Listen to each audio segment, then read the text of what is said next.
Good morning, students.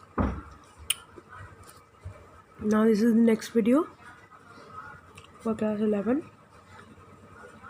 part B, finance and trade. Chapter number is chapter 8 and small business and enterprises. That's the chapter name. Now the topic is Startup India Scheme. Okay ये जो startup India scheme है ये आपके existence में यानी कि बहुत पुरानी नहीं है, नई स्कीम है। आपने इसके बारे में अच्छी तरह से पढ़ा भी है और जाना भी है।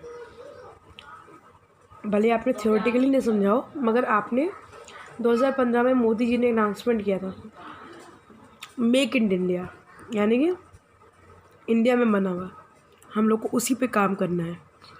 तो यहाँ पर देखिए लिखा हुआ है startup India is an initiative of government of India. Government India ने एक इनिशिएटिव लिया था कि स्टार्टअप इंडिया की स्कीम चलाएगी। The campaign was first announced by prime minister Narendra Modi in her speech on 15 अगस्त 2015। इसके बारे में पहली बार उन्होंने डिस्कस किया था 15 अगस्त 2015 में। किसने किया था? Prime minister of India Narendra Modi ji, इन्होंने किया था। और इन्होंने ही इसका इनिशिएटिव लिया था स्टार्टअप इंडिया स्कीम का। Startup India scheme is an action plan to develop an ecosystem to promote and nurture entrepreneurship across the country. Government is offering various bank financing scheme to promote startup. बहुत सारे ऐसे businessman हैं या बहुत सारे ऐसे person हैं जो कि बिज़नेस खोलना चाहते हैं, बिज़नेस चलाना चाहते हैं, पर बिज़नेस वो चला नहीं पाते। तो क्यों नहीं चला पाते बिज़नेस? सिर्फ एक ही रीज़न से नहीं चला पाते, क्योंकि उनके पास पैसे की कमी होती है, उनको बैंक से लोन नहीं मिलता, तो बिज़नेस को वो नर्चर स्टार्ट ही नहीं कर पाते। तो नर्चर क्या करेंगे? नर्चर होता है पाल पोस के बड़ा करना, यानी कि उसको चलाना आगे की ओर सुचारू रूप से, स्मूथली। ओके, अब जो स्टार्टअप प्लान है इंडिया का, उसका मेन मोटिव क्या था कि हमको जितना हो सके, जो भी अपने इंडिया में एंटरप्रेन्योर है या जो या बिज़नेस खोलना चाहते हो, उनको उन्होंने 15 अगस्त 2015 में ये इनिशिएटिव दिया कि हमको एज अ इंडिया अपने आप पे डिपेंड होना चाहिए। तो जो बिजनेसमैन बिज़नेस खोलना चाहते हैं उनको वो अपना बिज़नेस खोल सकते हैं। इसके लिए उनको सरकार मदद करेगी और उनको सरकार ऑफ़र करेगी फाइनेंस, यानी कि बिज़नेस चलाने के लिए फाइनेंस ऑफ़र करेगी, जिससे कि इस स्कीम को हम प्रमोट कर सके, स्टार्टअप स्कीम को हम प्रमोट कर सके। तो बैंक के पास ऐसी बहुत सारी फाइनेंशियल स्कीम थी जो वो नए नए एंटरप्रेन्योर को देता था for capital purpose, for starting capital, तो बिज़नेस जिससे वो स्टैब्लिश कर सके और उसको चला सके। अब देखिए meaning definition, what is startup? A startup is a business enterprise in the form of private limited company, partnership, limited liability partnership, or sole proprietor registered in India, which are start less than 5 years ago and have annual turnover of less than 25 crores.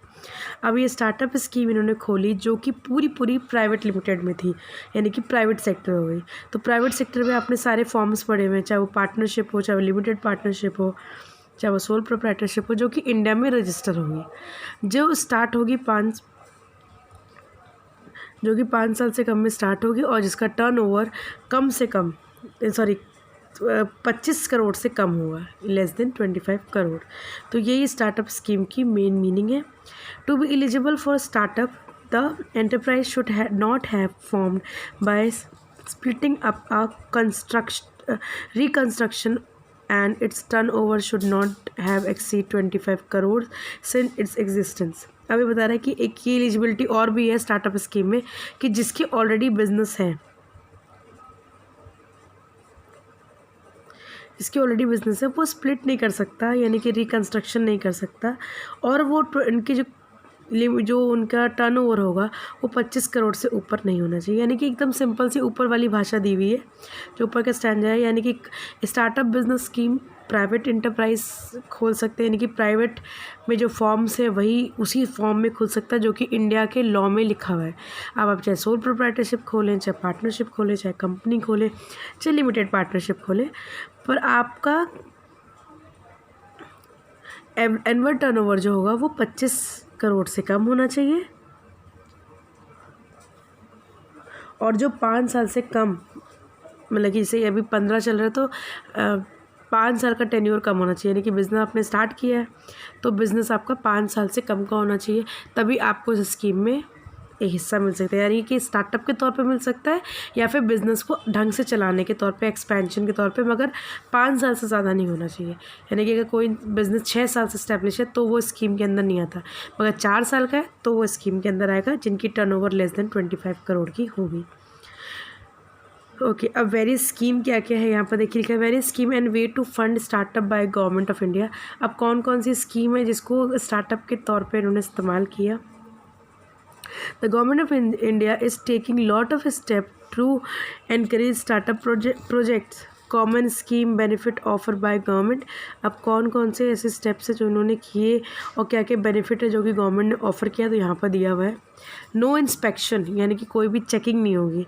जैसे कि किसी भी अगर दुनिया में किसी भी bank में जाओ, वहाँ पर आपको लोन चाहिए तो बहुत सारे इंस्पेक्शन होते हैं, बहुत सारी लीगल फॉर्मेलिटीज़ होती हैं। तो under this scheme no inspection would be carried out at a startup for 3 years regarding labor law etc. as they need only self certificate।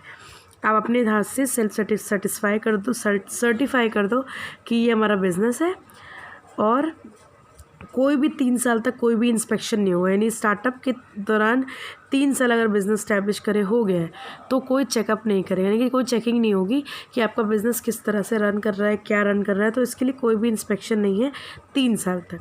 3 साल के बाद इंस्पेक्शन होगा, तब तक आपका बिज़नेस अच्छा खासा ग्रो कर जाएगा, इसलिए 3 साल तक नहीं करेंगे। फिर रजिस्ट्रेशन पे आते हैं। The government has India launch a mobile app in April 2016 and a portal that will allow startup to get registered in 1 day. In addition, there will be a single window for clearance, approval and registration. अब इसके लिए registration के लिए क्या formality, government ने कोई app बनाया। जब 15 अगस्त 2015 में इन्होंने अनाउंस किया तो उसके लिए एक ऐप अपलोड किया, यानी कि एक ऐप बनाया, मोबाइल ऐप, जो कि अप्रैल 2016 में एग्जिस्टेंस में आया। उसके अलावा इन्होंने एक पोर्टल यानी कि एक वेबसाइट भी बनाई जिसमें आप अपने आप को 1 दिन के अंदर रजिस्टर कर सकते हो, और ये सिंगल विंडो है, यानी कि इसी के थ्रू आपका फ़ंड अप्रूव हुआ है कि नहीं हुआ है, क्लियरेंस हुआ है कि नहीं, फ़ंड आपका ट्रांसफ़र हुआ है कि नहीं, रजिस्ट्रेशन हो गया है कि नहीं हो गया, ये सब आप इसी ऐप से कर सकते हो। That is the way of registration. फिर आते हैं income tax exemption. Income tax exemption is available for first 3, जब तक कि इंस्पेक्शन नहीं हो रहा है तभी तक के लिए आपको इनकम टैक्स में आपको एग्जम्पशन यानी कि फ्री मिलेगा। 3 साल तक आपको कोई टैक्स नहीं पे करना है। This exemption is available only after obtaining a certificate from interministerial board set up for this purpose. यानी कि जब एग्जामिशन आपका ख़त्म हो जाएगा तो आपको सर्टिफिकेट मिलेगा इंटर मिनिस्ट्रियल बोर्ड से, इसी पर्पज़ के लिए कि आपके 3 साल ख़त्म हो चुके हैं और एग्जामिशन पीरियड आपका ख़त्म हो चुका है। नाउ जैसे 4था साल लगेगा तो आप टैक्स के लिए लायबल हो जाओगे if your comes under tax slab. Next आते हैं capital gain tax exemption. The startup can claim capital gain tax exemption also for first 3 years। तो startup can claim capital gain एक टैक्स एग्जाम्पशन, यानी कि जब आप स्टार्टअप लोगे तो आपको कैपिटल गेन में टैक्स एग्जाम्पशन मिलेगा जो कि 3 साल का, यानी कि 3 साल तक आपको बहुत सारे रिबेट्स हैं, कोई इंस्पेक्शन नहीं होगा, कोई टैक्स नहीं है, कोई कैपिटल गेन टैक्स भी नहीं, यानी कि किसी एसेट पे आपको टैक्स देना पड़ रहा है तो वो आपको नहीं देना पड़ेगा up to 3 years। Benefit in patents and intellectual property. In patent cost startup can claim an 80% rebate and means if a startup apply for patent the government will give 80% rebate in fees। Patent यानी होता है कि अपने नाम से कोई चीज़ कर लेना, ये पेटेंट राइट होता है आपका। जैसे कि मान लीजिए किसी ने स्लोगन निकाला है कोई जागो इंडिया, जागो ग्राहक जागो, तो ये अब कोई और नहीं इस्तेमाल कर सकता। ये जागो ग्राहक जागो गवर्नमेंट का ही कॉपीराइट हो गया, इसे गवर्नमेंट ही ने इस पर पेटेंट खरीद लिए हैं, ठीक है। तो ऐसे जो होते हैं गवर्नमेंट इस पर 80% आपको रिबेट देता है इन फीस जो आप पेटेंट राइट आप लेते हो। Even faster patent registration and protection for intellectual property right are also provided under this scheme. यानी कि अगर इंटेलेक्चुअल प्रॉपर्टी राइट आपको लेना है, जैसे कि आपको कोई बिजनेस है वो आपने किसी नाम से इस्टेब्लिश किया है, तो दैट इज़ योर पेटेंट कि ये मेरा बिजनेस है, इसे इस नाम पर कोई और ना ले सके। तो ये आपकी इंटेलेक्चुअल प्रॉपर्टी भी है कि आपका ये इस नाम को कोई और यूज़ ना कर सके। अगर जो यूज़ करेगा उसको विद आपकी बाकायदा परमिशन लेनी पड़ेगी यूज़ करने के लिए। तो that is called patent and intellectual property right, जिसमें आपको 80% रिबेट मिल सकता है at the time of startup. जब आप स्टार्ट करोगे बिजनेस तो 80% आपको रिबेट मिलता है।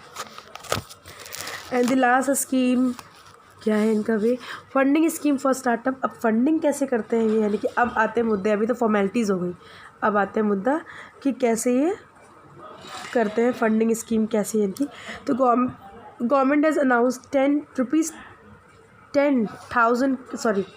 10,000 crore fund for new startup and ₹5 crore for credit guarantee scheme. Government ने बोला है कि जिसको बिज़नेस स्टार्ट करना है उसको हम 10,000 करोड़ तक का फ़ंड दे सकते हैं, ठीक, एक इंसान को नहीं। यानी कि ये इनकी फ़ंडिंग है कि जो बिज़नेस स्टार्ट करना चाहे हमारे पास इतना फ़ंड है, इनमें से हम आपको दे सकते हैं। और ₹500 करोड़ फॉर क्रेडिट गारंटी कि आप पेमेंट हमको पूरा वापस करोगे, ये इसी से क्रेडिट गारंटी 500 करोड़ की है, तो ये अभी आप ले सकते हो। Even foreign aid is also provided to startup. बाहर से मान लो कोई कंपनी है जो हमारे इंडिया पे इन्वेस्ट करना चाहती है, तो उनके लिए भी इन्होंने अलग से ग्रांट रखा हुआ है। For example, a soft bank of Japan invest $2 billion in Indian startup. India में स्टार्टअप स्कीम चलाने के लिए जापान ने भी निवेश किया है, कितने का, $2 मिलियन का। जैसे कि इंडिया स्टार्टअप स्कीम स्टार्ट करेगा, तो अगर जापान को किसी स्कीम में इंटरेस्ट होगा तो जापान भी वहाँ पर अपना नाम यूज़ कर सकता है और उसमें और फाइनेंस दे सकता है। तो ये स्टार्टअप स्कीम अभी आगे है। Following are the list of 10 funding option. तो ये फंडिंग ऑप्शन को हम नेक्स्ट वीडियो में पढ़ेंगे। Thank you.